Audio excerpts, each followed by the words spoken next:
চলছে। হ্যাঁ, এবার বনের পথে যেতে যেতে এই রে মায়েরা, আমি বললে হবে না, তোমাদের বলতে হবে। সারাদিন বনে বনে ঘুরেছে, পূর্বাহ্ন বেলায় গিয়েছে গোচারণে, সবাই গিয়েছে, এটা অপরাহ্ন বেলা, তাই তো? তাহলে এবার সারাদিন বনে বনে ঘুরেছে, আমাদের তো ক্ষুধা পেয়েছে নাকি বাবা? অন্তর্যামী গোবিন্দ অন্তরে দেখলো যে আমার সকালে খুব ক্ষুধা পেয়েছে। হ্যাঁ, ও মায়েরা একটু দেখুন না, সকালের বদনগুলো শুকিয়ে আমসঙ্গ হয়ে গেছে। হ্যাঁ, এবার কারাই অন্তর্যামী অন্তরে জানতে পেরে শ্রীরামকে বলছে, শ্রীরাম রে আর বিলম্ব করিস না, হ্যাঁ চল আমরা আজকে ওই যাবতীয় পথ ধরে ঘরে যাওয়ার পথে কদলী বনে প্রবেশ করবো। সঙ্গে সঙ্গে জানি দিন অবসান চলিল চতুর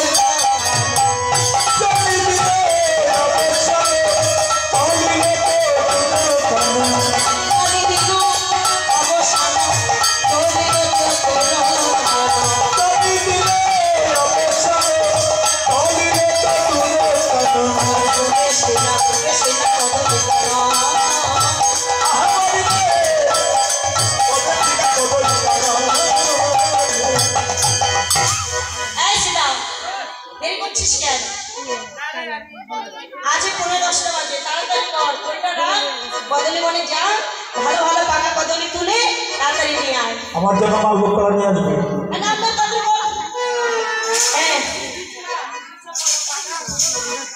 রাধে রাধে, এই ভালো করে দেখবি, ভালো করে আসতে।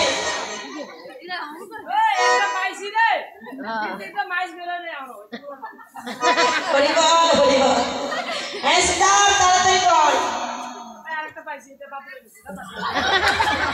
রাধে রাধে, শ্রীরাম কদলী বনে প্রবেশ করে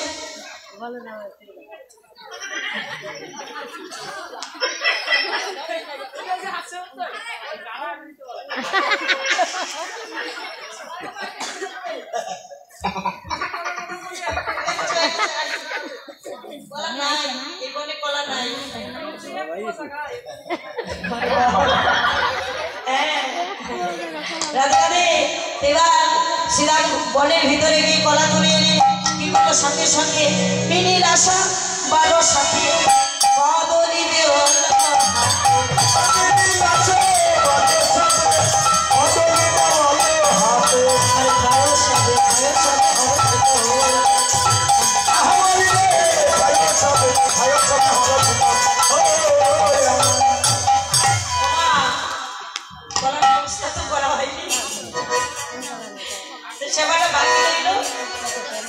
কমিটিকে বলা থাকলে একটা নিয়ে আসতো।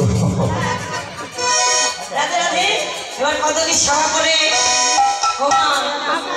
কদলীর সেবা করে এবার গোবিন্দ বদনে দিয়ে গোবিন্দকে সেবা করিয়ে করিয়া বনের ফুল গায়ে মাখে রাখা ফুল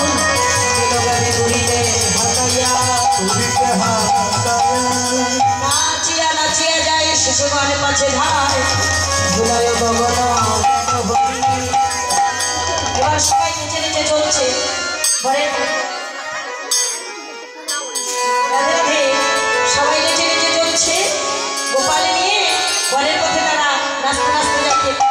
কিভাবে দেখো, ছোটি ছোটি গাইয়া ছোটি ছোটি গোয়াল ছোটি ছিনে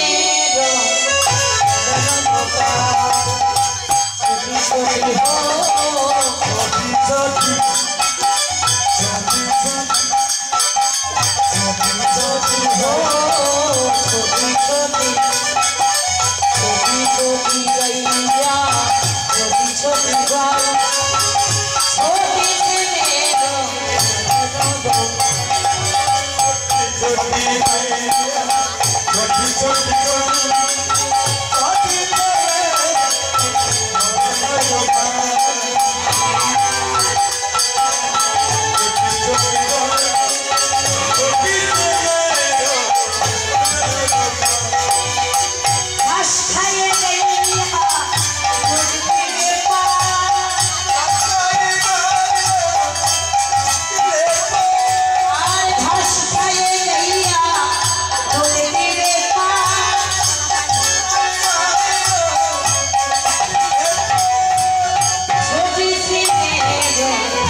আস্তে আস্তে ওরা ঘরে যাচ্ছে। এবারে যাবো গ্রামের কাছে, সবে ভেলু গাছে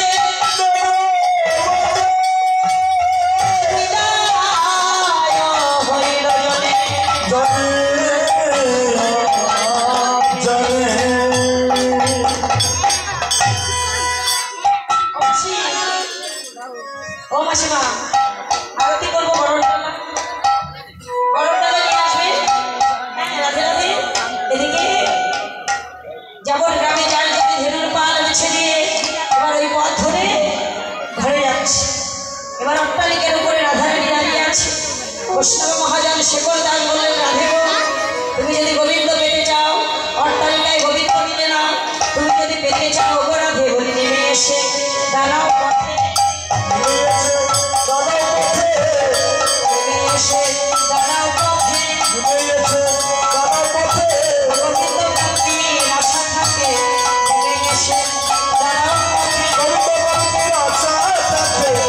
এসে দাঁড়াও পথে,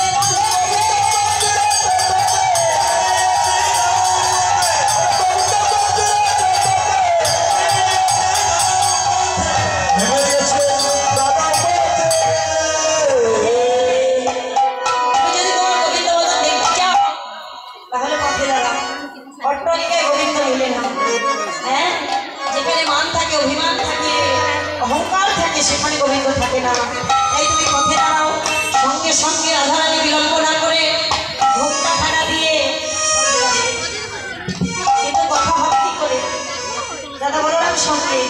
হ্যাঁ ভাষণ ঠাকুর। হ্যাঁ, আগের দিনের মায়েরা ভাসুর শ্বশুর মেনে চলতো, এখন আর নাই। হরিবার হরিবার আগের দিনে ছিল, তাই না? বাড়ির ভাসুর বর্দা মেয়েদা শ্রদ্ধা মাথার, আর এখন মাথার নাই কারো পর্দা। হরিবার হরিবার। আগের দিনে মায়েরা তো বলে ঘোমটা দেয়, এখন আর দেয় না। তো রাধারানী দাদা বলরাম হয়েছে জন্য এত বড় ঘোমটা দিয়ে ওই পথে দাঁড়িয়েছে। বদলে কথা হচ্ছে না, ইনি কথা বলছে নয়ন দিয়ে। কি মায়েরা, কি বাবা, নয়নে কথা বলা যায় না? যায় তো। যারা রসিক ভক্ত তারা নয়নেই কথা বলে বেশি।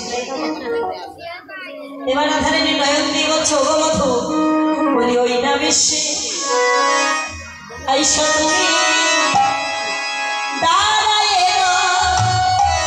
আছি আমি, ওই না দেশে এসো তুমি, আছি আমি। ওই না বেশি আইসা দাঁড়ায় আছি, ওই না দেশে এসো তুমি, আছি আমি। আর তুহা বন্ধু লইবার তরে,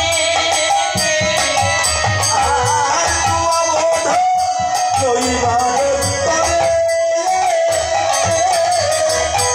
ও বধূ, আমি ভরা সাজের বেলা কি করেছি জানো? আচ্ছা, এই ভরা সাজের বেলা আমি কি করেছি জানো? ভরা কলসির যত জল সব জল ঢেলে ফেলে দিয়েছি। ফেলে দিয়ে কি করেছি জানো? তাহলে শোনো। রবি যখন বইসে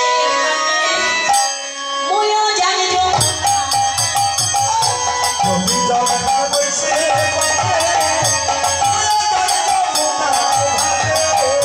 তুমি যখন বসে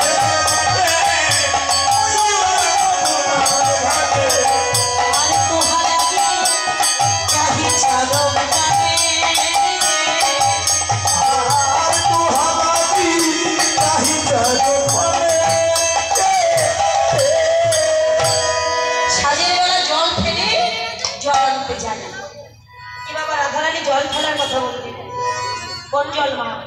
এই জগতে না, রাধারানী বলছে তার অন্তরের কথা। কারণ রাধারানী কি করে? রাধারানী দিবানিশি জল ফেলে